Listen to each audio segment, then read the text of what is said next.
Now for the newsworthy items. An evacuation slide inflated inside a United Airlines plane as it flew from Chicago to Southern California, filling part of the cabin and prompting the pilot to make an emergency landing in Kansas, one of the passengers said. Now over to Scott Mayerowitz, an AP Airlines reporter, standing by at Wichita's Midcontinental Airport. Scott? Well, thanks, Jimmy. The FAA has been looking into this. Originally, it was thought that the evacuation slide had somehow inflated inside the galley of United Flight 1463. It was later discovered that an extremely oversized passenger had been trying to fit into just one first-class seat by squeezing into a size small Spanx outfit. Allegedly, she ate a couple boxes of peanuts and pretzels, and it reacted with the 8 Diet Cokes she drank. She said to relieve a bit of the pressure, she opened the Velcro on part of the outfit. However, the pressure on the outfit could not withstand the pressure by what little Velcro was left in place. Passengers were not amused, but remained calm throughout the harrowing ordeal. Back to you, Jimmy. Now a really strange tale. A man who was recently attacked by a suspected shark while filming a documentary on sharks is expected to live, officials say. A suspected shark? Over to John Athenson, our shark expert at WikiWatchy. John? Thanks, Jim. This strange story is similar to the one from last week regarding the man who was detained in an attempted bombing at a Newark, New Jersey diaper cleaning factory who was a suspected Al-Qaeda member. There was a documentary being filmed there as well, if you remember. In this case, Homeland Security authorities did not say how they planned to determine if the alleged assailant were actually a shark or just another fish impersonating a shark. According to experts, shark impersonation is fairly common among insecure, spineless creatures like jellyfish, octopus, and terrorists. Sources tell me that the Coast Guard has arrested the fish and it's currently in a holding tank in an undisclosed location. Local marine biologist who specializes in marine organism interrogation suggested sharks are especially difficult to question and that military techniques may have to be used to get to the bottom of this.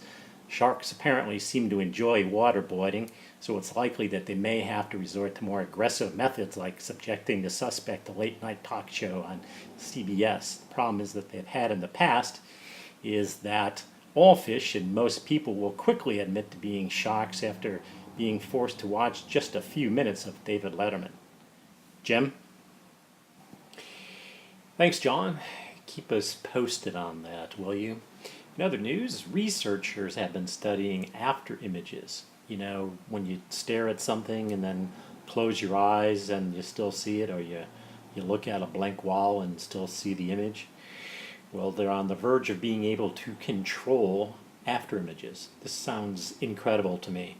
Well, to give us an explanation of what this really means, we have Bill Nye, the Eye Guy, to help us. Bill? Hey, Jimmy, good to see you. Actually, I don't see you. I saw you on the monitor about 10 minutes ago, and now while I look at this dark screen, I'm virtually seeing you, if you know what I mean. Or you have become an on-demand after image, an ODAI, O-D-A-I as we say. Here's how it works to the trained eye, Jimmy. The glowing white light you see after staring at a black light is called an after image. When you focus on the black light, photoreceptors, whose job it is to convert light into electrical activity, in your retina respond to the incoming light. And the other neurons that receive the input from these photoreceptors respond as well. As you continue to stare at the black light, your photoreceptors become desensitized or fatigued. Scientists have now been able to implant additional photoreceptors in the retinas of subjects, giving them more photo memory, much like adding memory to your computer, say. And they can store that image until they need to recall it. It's great for military intelligence.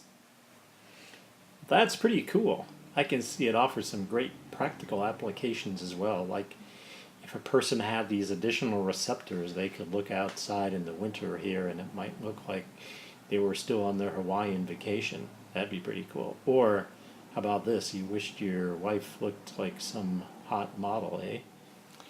Well, there's also apparently an extreme version being worked on, which will have audio and visual combined.